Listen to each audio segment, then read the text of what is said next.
Today we're going to cover section 10.3, day 2. All right, your class opener, perform at least 4 different geometric constructions. The first one we're going to do is construct the altitudes for the following triangle.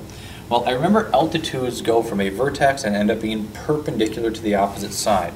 So I'm going to start by trying to draw the altitude for this angle right here.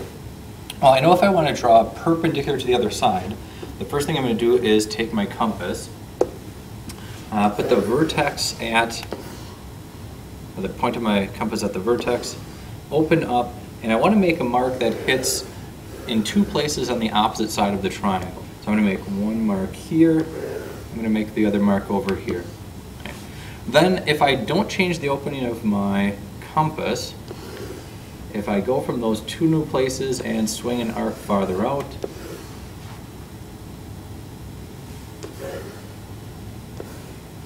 I should be able to connect from my vertex to that point of intersection, and I will have created an altitude because I know that I have created a right angle. Now, let's do the same thing from the other 2 vertices.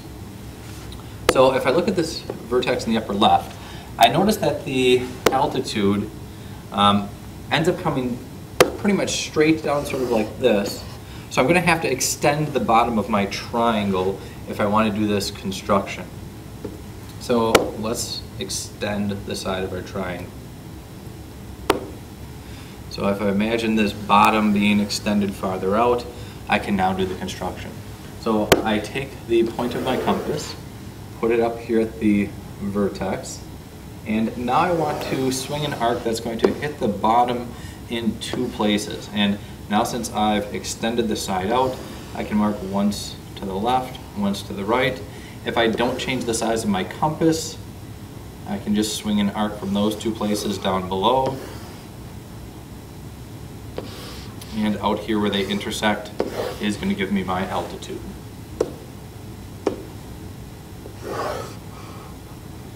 And I know it's the altitude again because I'm making a 90-degree angle.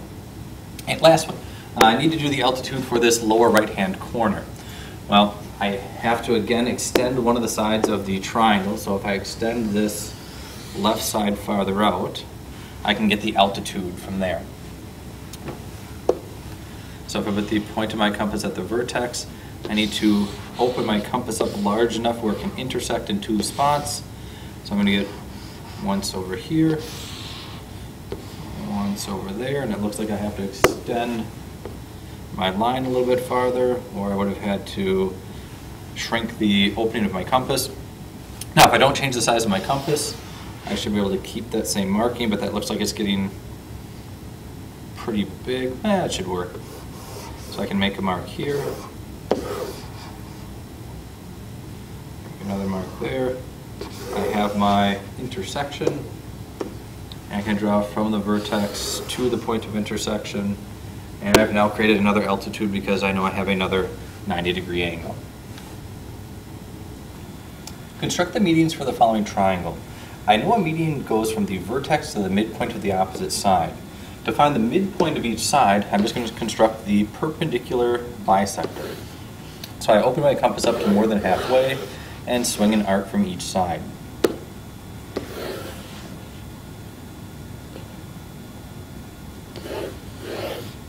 And I can connect these 2 together.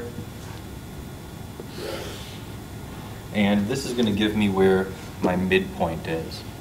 Just to make things look a little bit neater, I'm going to actually get rid of the arcs I swung to find this location. And now I know my median will go from the vertex to this midpoint on the opposite side. Now, constructing the medians for the other sides as well. So, constructing the median, I just repeat the same process over again. So I'm going to swing an arc that I know is going to be larger than half.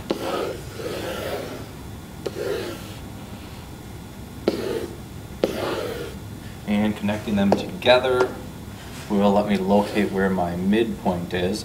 And the midpoint, again, is really the only part that I'm interested in. So I'm going to get rid of these other parts so it doesn't get so cluttered. And I'm going to get rid of this piece. So now if I draw in my median, I get this, and one side left to go. So constructing the perpendicular bisector over here.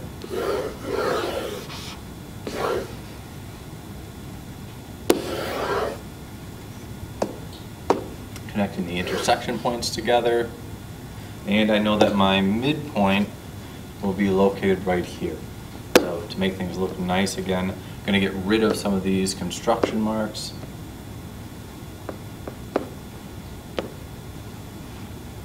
And drawing in my median. I notice that all the medians are intersecting in one location, which means they are concurrent. And then I have this last question here. The medians of a triangle intersect in a point that is 2/3 of the distance from each vertex to the midpoint of the opposite side. What that really means is if I look at one of these medians, it got intersected and it's 2/3 of the distance from the vertex. So if I put some measurements in here, if the shorter segment is 1, the larger segment is 2, so it would be 2/3 of the larger segment. Or if I gave you some other information, for example, if I told you that this piece down here on the bottom was 5, you'd know that the other half of the median, or I shouldn't say half, the other portion of the median is twice as big. It would end up being 10. And the closure. Describe what each of the following are: altitude, median, angle bisector, and a perpendicular bisector.